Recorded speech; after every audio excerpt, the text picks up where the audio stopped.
আমার বাড়ি খড়পুর, আমার নাম রেজাউল, আমি 5 নম্বর ওয়ার্ডের মেম্বার। আমি যেহেতু তারিক ইমাদুলের ছেলে, সে আমি প্রায় মাঝে মাঝে আমাকে প্রায় থানাতে এই কেন আমাকে ডাকিছে যে আপনার এই এলাকায় মানে গেঁজা মুক্ত করেন এবং যারা মদ খায় এবং ইটা ওটা খায় তাদের একটু আপনারা নিষিদ্ধ করেন। আমি নিষিদ্ধ করে দিই, তারা শোনে না। কয়েকদিন ওই যে ইমাদুলের ছেলে তারিক সে মদের বোতল নিয়ে এবং হাইসুন্দি মানে রামদানি সে রাস্তা রাস্তায় ঘুরে বেড়ায়, তাকে নিষিদ্ধ করে দিতে আমি যে এই তারিখ এগুলো খাস নিকো বলে আমি খাবো। আমি কয়েক দফাতে আমি ই করি, তাদের মানা করেছি। তারপরে শীতলে একদিন প্রথম যখন এই যে দারোগা তাজুল ভাই আসলো, তাকে জানালাম ভাই এই ব্যাপারে এই ঘটনা, সে ভাই হাইসুনি মদ খেয়ে সে ঘুরে বেড়ায়। তারপরে আমি ইউনো সাহেবের কাছে গেলাম, ইউনো সাহেবকে জানালাম যে স্যারে দেখেন এই ব্যাপারে সে তারিখ সে হাইসুনি এবং মদ দিয়ে সে দিনমানে সে ঘুরে বেড়ায় আর ইকোকে হুমকি দেয়।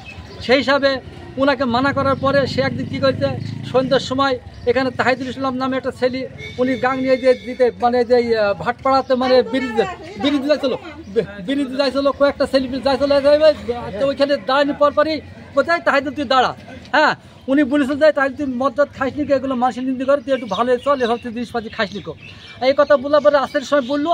আর সন্ধ্যার সময় উনি ওই যে মুনি দেখতে যাচ্ছিলো, তামাকের মুনি দেখতে, তামাকের জাল দেবে, এই মুনি দেখতে হলো ওই সময় বলে তাহিদুল দাঁড়ানি বলে অমনি হাসি দিয়ে ফলামকে মাথা কেউ কম মারার পরে ওই ছেলেটা মাথায় হলে 11টা সেলাই গিয়েছে। ওই মধ্যে সেলাই যাওয়ার পরে ওনাকে মানে আর কি হসপিটালে ভর্তি করার পর তার আমরা জনগণ শুনতে পারি এরকম তাকে মারিতে ওখান থেকে সে উনি বাস হয়তো মানে ওই জড়া করে হিসাবে সে ওইখান থেকে সে মানে সে পালাতো গাই। তারপর ওকে নাকি শুনলাম যেন ভালো হসপিটাল আছে, অত হসপিটাল কিছু না, দেখা যায় যে হসপিটাল যাওয়া কোনো কিছু লেখা ওই কিন্তু হসপিটাল না যায়, সে দৌড় মারার পরে হ্যাঁ মানুষজন খুঁজে থেকে পায়ের লাগো। তারপরে আমি আবার থানায় কল দিলাম, থানা পুলিশ প্রশাসন আসলো, আসি জনগণ সাথে করে তার বাড়ি গেল। সে তারিখ সে পালাতুকা, সে পালি চলে গিয়েছে। এবার ওই ছেলেটাকে তাহিদুলকে সে 8টা 9টা সেলাই গেল, সে সেলাই করাতে সে তাহিদুল সে ভর্তি চালিয়ে সেখানে সেই তাহিদুলকে সেখানে মানে ডাক্তার খরচ দিয়ে তাকে চিকিৎসা করি তাকে বাড়ি নিয়ে আইছি। সেখান থেকে সে মদের বোতল দিয়ে সে এমদমনে থাকে, খায় দায় দিন মানে ঘুরে বেড়ায়, রাত্রির ঘুরে বেড়ায় এগুলো পড়ে। তারপর কিছুদিন পরে আসে দীর্ঘদিন ঈদের ফরিদপুর থাকে, আসে যায়। এই ঘটনায় 3 মাস হলো। তো হলো কয় তারিখে তাই না, 2 তারিখে তাই না, 2 এপ্রিল। আর 3 মাস ঘটনা ঘটছে আর কি। সে মাঝে মাঝে বাড়ি আসে, সে চলে যায়, মাঝে মাঝে বাড়ি আসে চলে যায়। আর সেখানে সে ফরিদপুর সে কাজ করে। আজ বেলা হলো 6টা হলো 45 মিনিটে।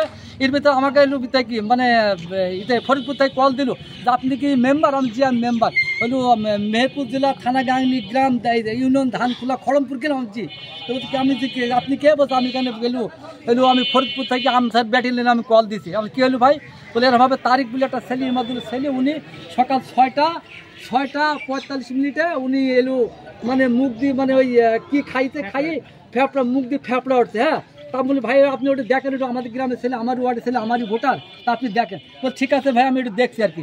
দেখার পর কিছুক্ষণ পর বলছে ভাই সে মারা গেছে, ওনাকে থানায় মানে হস্তনস্ত করেছে। এই পর্যন্ত আমি এগুলো একটু কি জানি আর কি। ধন্যবাদ।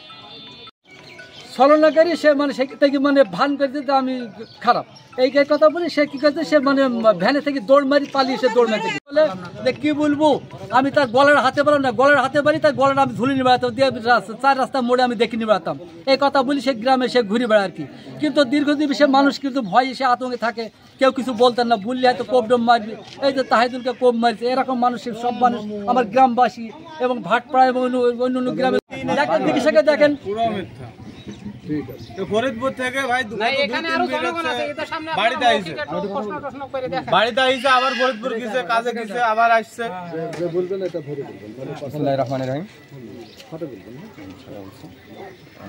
আমি হচ্ছে যে ওনার পরিবারের যে সদস্য, ওনার ভাই যে কথাটা বলছে যে আমাদের নামে হচ্ছে কি করছে, উনি মারামারিটা ঘটনাটা 2 এপ্রিল তাহিদুল আমার চাচা ভাই, তিনি হচ্ছে মুনি দেখতে যাচ্ছিল ভাটপাড়ায়। যাওয়ার পরে এর আগে তারিখ ওইখানে কসবা এবং ভাটপাড়া এবং কসবাড়ির লোকজনদের বিভিন্নভাবে হচ্ছে হুমকি দেখেছে, হাইসুদি কাটতে গেছে, এসব কিছু করতে গেছে। আর ওনার ভাইতে বলেছে যে তারিখ হচ্ছে গ্রামের সব ছাড়া ভালো ছেলে। এই খড়মপুরের উত্তর পাড়া থেকে দক্ষিণ পাড়া পর্যন্ত আপনারা যেখানে যাবেন সেইখানে তারিখের নাম শুনতে পাবেন যে সে একজন নেশাখোর, নেশাবাদ, মানুষকে আইসু নিয়ে তাড়িয়ে বেড়ায় এবং এর আগে মার্ডার কেসের আসামি 14 বছর খাইতে আইছে, 14 বছর খাইতে আইছে এবং 10 এর আসামি, সে মার্ডার কেসের আসামি। বিগত 7 বছর জেল খাটার পরে সে বাড়িতে আইসি তারপরেও ও শুনিনি এইভাবে হচ্ছে মানুষকে করে বেড়ায়, হুমকি বেড়ায়, করে বেড়ায় মানুষের হাতে চাই, এমনকি যে টাকা দে, আমাকে টাকা দে, আমি মদ কিনে খাবো, আমার কাছে চাইছে, সবার কাছে, নিজের কাছে চাইছে যে এসে ভাই আমাকে 100 টাকা দে, এভাবে মানুষকে না দিলি তাকে এসে করেছে, ভয় দেখিছে যে টাকা তোকে দেওয়া লাগবে এইভাবে। আর বিগত মারামারির পরে আমার কাছে এমনকি একটা ভিডিও আছে, হালিম ভাই বড় ভাই, ওই ওর বাপ মানে ওরা চাইছিল যে ওর পরিবারের লোক চাচ্ছিল যে চিকিৎসা অভাবে সেদিন ও মারা যাক, কেস করে হচ্ছে একজনকে ফাঁসানো, যাতে ফাঁসানো যায় পুরো পরিপূর্ণভাবে।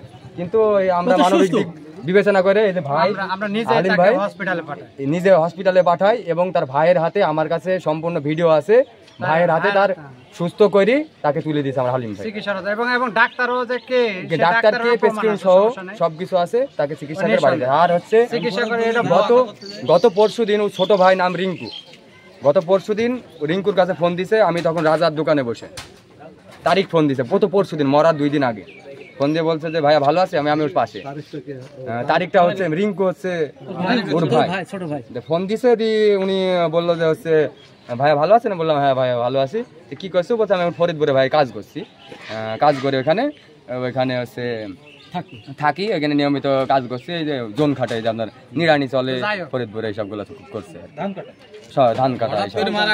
আর হঠাৎ করে সকালবেলায় এমনকি তার হলো ভাই, তার ছোট ভাই আমাকে ফোন দিছে, আমি বলছি কি ব্যাপার, কীভাবে এলো মল্লরে, রিঙ্কু বলছে যে ভাইয়া সকালবেলায় কাজে গেছিলো, এলো কাজে বেরোয়ার আগে টিউবওয়েলে নাকি পানি খেতে যায়, ওখানে স্ট্রোক করে সে মারা গেছে, তার নিজের ভাইয়ের মুখের কথা, যেটা আমার ফোনে যে কথা বলেছে, ফোনের যেটা রেকর্ডিং লাগে সেগুলো আমি দিতে পারি। এমনকি আর মনিহুদের ছেলে যে ইসরাফিল যে বানোয়াট একটা কথা বললো, মানে এর কোনো ভিত্তি নেই, আর এর আমি বিচার চাই। আমাদের নামে যে আমাদের 10 জনের নামে যে মানহানি করেছে, আমরা মানহানির কেস আমরা ওর নামে ওদের নামে করতে চাই, আমাদের মান সম্মান খোয়ানোর জন্য।